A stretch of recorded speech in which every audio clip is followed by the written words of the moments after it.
I'm thankful for the fact that in this country, in Kentucky, I had warm, compassionate relatives who made me feel like I needed to be determined to do something with my life, not just take care of myself, but I should take care of others. My dad was a doctor in Bermuda, and everybody remembers him. They call him C.A. Smith, and his practices were in Hamilton, Bermuda. My mom, you did not call her Dorothy, you called her Mrs. Norman, which was her second married name. And she also attended Wilberforce, by the way. That's where she met my father. She was from a little city in Paducah, and he was from Hamilton, Bermuda. And they met at Wilberforce and got married and had 2 children, Chuck and myself. All I can remember is the house smelling like muffins and cookies and cake and pie, and people saying, what have you got for homework? Let me see your report card, you know. And all this was such a wonderful feeling, which I know that the kids today may have lost because of people living for such distances apart, you know. My mom had a bridge club, and they would dress for this bridge club, and I thought that was very, very educational, because to this day I cannot play bridge. That is a very difficult game. I learned how to play chess, but I never learned, and bid whist, but not bridge. And they'd make these little sandwiches, and little dainty sandwiches, and oh, I just love the fact that they had the bridge club, you know. Everything about Bermuda is another world. Bermuda is another world. And I remember as a child wearing these beautiful dresses that the aunts had made and my mom and grandmom had made. And all the dresses had stitches right here. And this one little item set them apart from all the other dresses. Because I remember when, after my mom and dad divorced and my mom and I came back to the States, the children would laugh and sort of poke fun at the dresses because they were so different. And they were different colors, different pastel shades, like green and pink and yellow, and had the stitching, which made them unique right on the chest bone. And the fact that my brother and I spoke with an accent when we came back to this country caused the children to maybe poke fun at us and call us monkey chasers and ape chasers and that kind of thing. And after being in the States for a period of time, we lost those accents. And a lot of things. And after the divorce, my mom remarried, my dad remarried, and they both had children. And it was a whole complete different ballgame.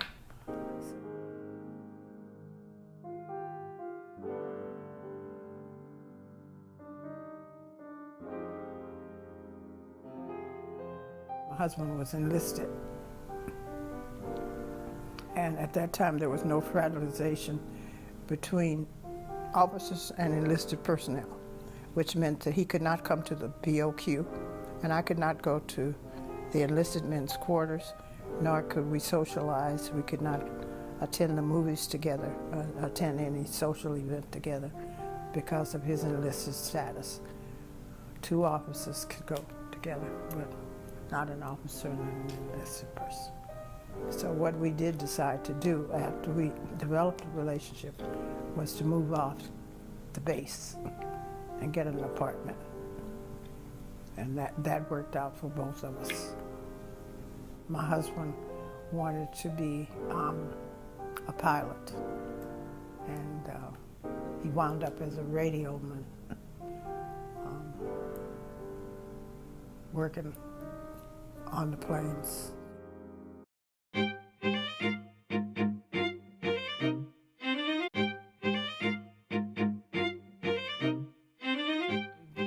When my husband and I were discharged and we moved to Manhattan Beach, and we had our first child, and then we had our second child, then it was time for me to go to work. I taught at Carver Junior High, Man Junior High, and a special program called Community Center Classroom in Venice, California. And I first ran into some kids who were called themselves gang members, and we used to take them to breakfast at the Panthers headquarters in the mornings and do some special things like tutoring and trips. And my husband and I and our 3 children lived at the beach. We lived in Manhattan Beach. And we found that that was a great incentive for some of the kids who were possibly Crips or Bloods or what have you, that maybe they didn't have the opportunity to leave the city, as some kids did. So we provided that opportunity for them. My husband agreed that we would bring some kids home for the weekend. And sometimes I overstepped my bounds. I'd have more kids than I would. My husband said we should have no more than 2. And I would bring maybe 4, and then I'd stretch it to 6, and the kids would be in the closet.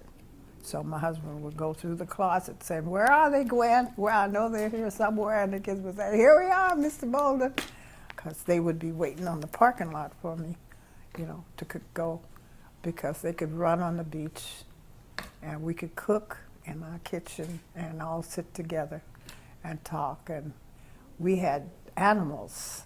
I had a snake called Mr. Soul, a boa constrictor, and at Carver and Horseman, I taught with the snake around my neck because I taught science classes. And I got the kids very much interested in herpetology, which is the study of snakes. And also this was a way for me to ensure that I'd have absolute discipline, because no one wanted to see Mr. Soul get on the floor. And I would say, if we aren't really quiet, you know, I'm going to have to take him off my neck. And they, "Oh, no, no, no, no, no, no." Even the kids who behaved maybe not so good, they say, "Oh, no, no, no. No, everybody, you sit there, don't you say a word, man. You be quiet in this class. Nobody talks in this class." And Essence did a story on me in 1984 and talked about the snake. Whenever there was a fight, the security guards would come and say, "Could you bring the snake out?" And I'd come out with the snake draped around. And he was 6 feet long, and my kids all remember him because we had him in a cage and at home and had a green light, and we fed him rats. And not only did we have a snake, we had a turtle named Touche. We had a monkey named Covatus, because one of my daughters went to visit in Bermuda, and my dad gave her money to buy a monkey. So she bought a monkey when she returned to the States. We had a cat named Calico. We had a dog named Magic.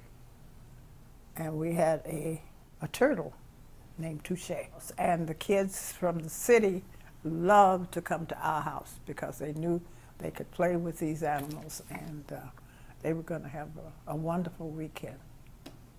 So that's one of the memorable stories. I met so many wonderful people who were doing the same types of community things, who were working in the community and working with kids. And during the course of my life, I've met so many wonderful people, so many people who have enriched my life For example, I did meet Reverend Jackson on a television show. I met Marla Evans, Medgar Evans' wife. We shared a spot on a television show. I rented a building from Marla Gibbs in Leimert Park, and we became friends. And I just think she's a wonderful person.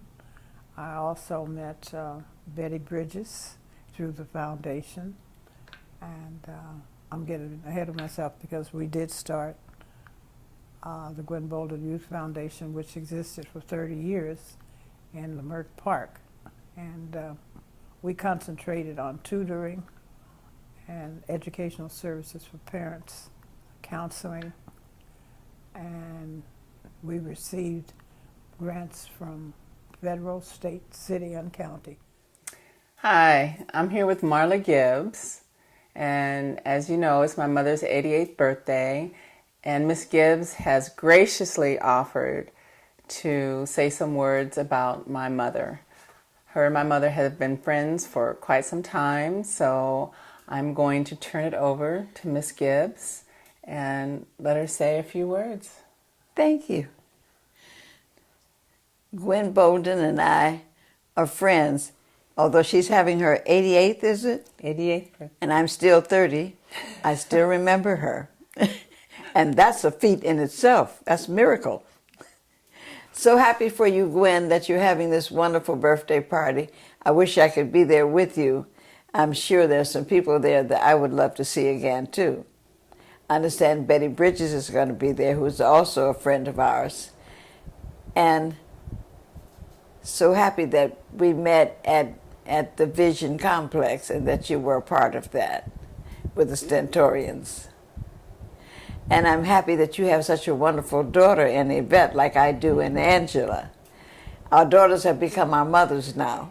Yes. And that's a good thing because they mirror what we did. Hopefully they mirror all the good stuff and none of the bad stuff. Anyway, I'm sure this is going to be a wonderful event for you. And I listened to some of your documentary, and it's marvelous. Except that you had a snake that you liked. And I am very afraid of snakes, so I'm glad you didn't have it around the Vision. Because I would have freaked out and we would not have been in the same room, honey. But I guess I haven't seen you because you moved out to Lancaster, which I consider out of the country, honey. It's quite a drive. But I need to be close because I intend to keep on working. That's the reason I'm staying 30, so I can do whatever I want to do. Because actually, you know, we're ageless and timeless because we're spirits as well as physical. And as such, we have no limitations. We have no age. So I decided to be 30 so I could do what I would remind myself that I could do whatever I want to do. It's never too late to start. I'm sure you know that too, though, because you have kept on going, because you know that you can. And some of the things you've done are just phenomenal. I know we mirror each other as far as taking care of the children, which is one of the reasons I started the Vision. I'm not going to take up too much of your party time. You and I will have to get together so we can recall some of the things that we talked about and did. My last word is when you're telling people that we're friends, don't forget to tell them I'm still 30. I know you like to move on. I'd like to pause for the cause. So I have paused on 30 and I will be staying here probably till I die. I might make a giant leap for mankind when I get to about 93. I may make a giant leap and say I'm 93. Or I might still say I'm 30, I don't know.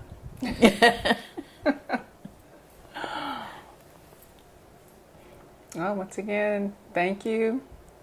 And I'm sorry you can't make it to the party, but I am too. But you were there in spirit.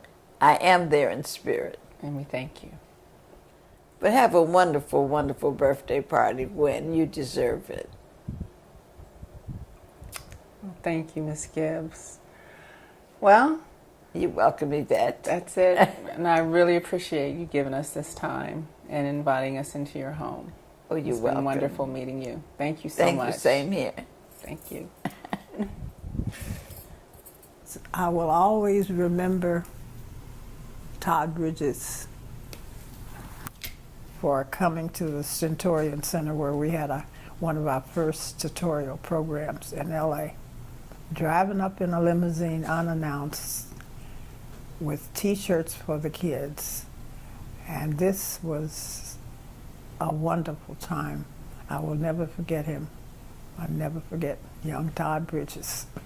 The kids just loved him, and Different Strokes was a favorite movie for all the youngsters. And someone else I remember was Muhammad Ali. I received an award from one of the mosques in Los Angeles, and Muhammad Ali sat next to me when I received that award, and I was so excited. And so he was sitting there smiling at me, and I was just so excited sitting there, you know, I couldn't keep still. And he told me, he said, you know, he said, it's quite an honor to get such an award. And I told him, I said, it's quite an honor to be sitting next to you too, Mr. Ali. And let's see, Ruby Bridges, who integrated a school in Louisiana. She was a little girl with the pigtails marching along with the sheriffs on the outside. And she was in a special classroom because they wouldn't allow her to mix with the other kids. And they would throw things at her. And she would just march along with her little pigtails and her books and march in that school. And there was one teacher who volunteered to teach her and taught her and loved her and ate lunch with her. And Miss Bridges, Ruby Bridges, was a guest speaker at one of our functions.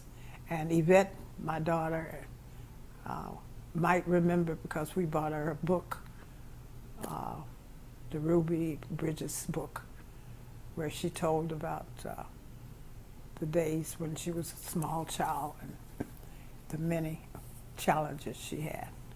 So that was a very wonderful experience. When Dr. King was here, my husband and I did get to march. And I did get to go see Minister Farrakhan, and I got to speak with him when he was here. Our foundation facility was located in Leimert Park. The kids would come in about 4 o'clock and stay until their parents picked them up from work.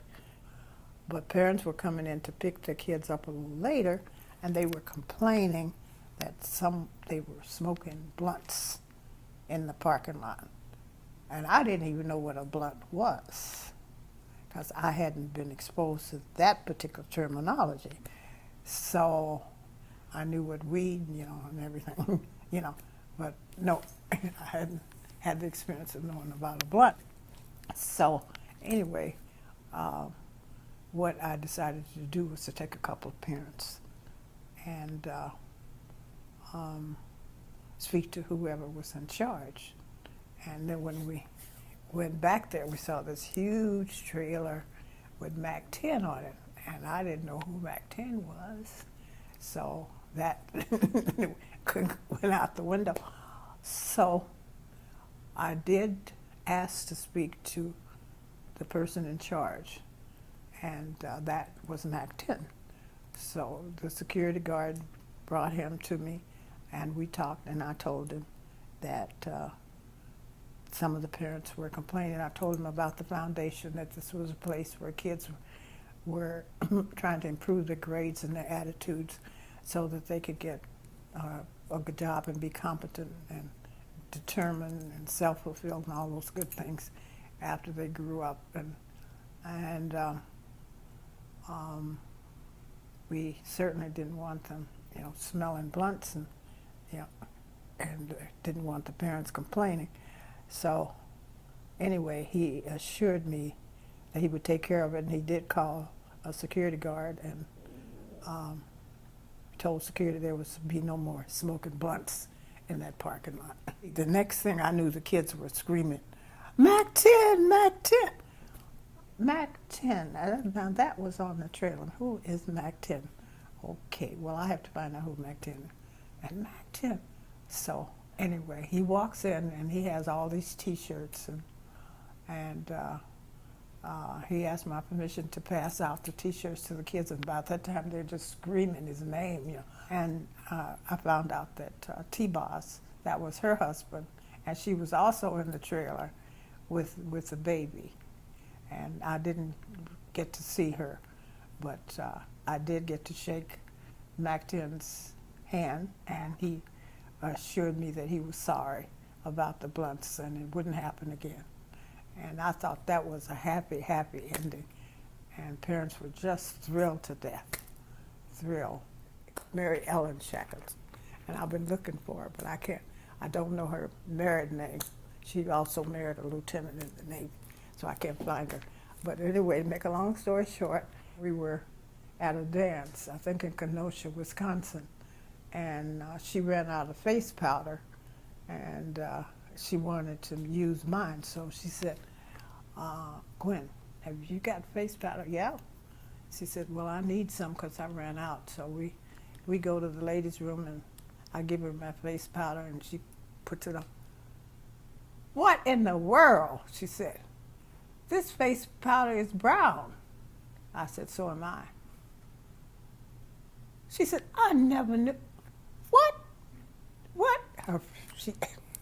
She had brown all over her face. She was very fair and blonde, but she had put that brown powder. And she was so busy putting it on, she didn't even notice that it was brown.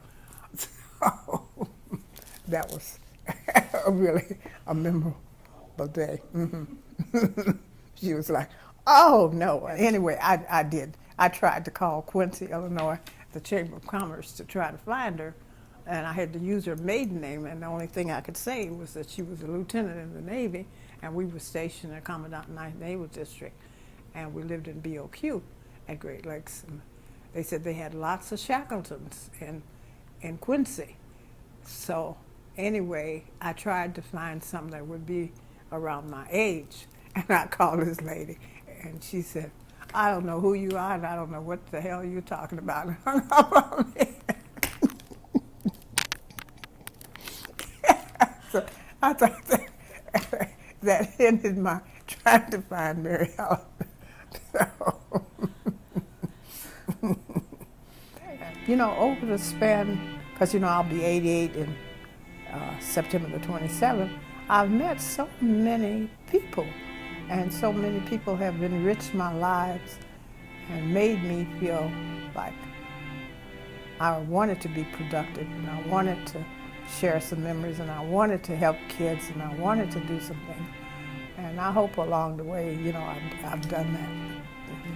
But I just received so many, many, many awards and so many commendations, and I've just met so many people over my entire life. And I thank God for my husband and my children, Yvette, and that she worked so hard to get her bachelor's and her master's, and Michelle got her bachelor's from UCLA, and she has a family, and Bill Jr. is now working, and he has developed a relationship. So I'm just thankful for my grandchildren, that for Catalina and John and Jamie, and that you know, this has all worked out. And then for my great-grandchildren, Cadence, Jordan, let's see, Kingston and Cameron. and it's a great life when you've got children, grandchildren, and great-grandchildren, and you live to see your grandchildren, you know. it's a blessing. And I think God has truly blessed me that I've lived this long, and I've had so many wonderful things to happen to me. There have been some negative things, but I refuse to dwell on the negatives. I dwell on the positives, and I've tried to keep my determination high of the things that I wanted to do and the things that I wanted to accomplish, and not let people get in the way of my goals. Just keep people away from my goals and just keep on plodding until the goal is realized. And I'm just truly thankful to God. I thank Him every day for the blessings that He's bestowed upon me.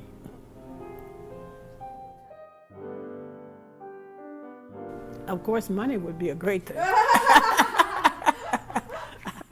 Finance is always good.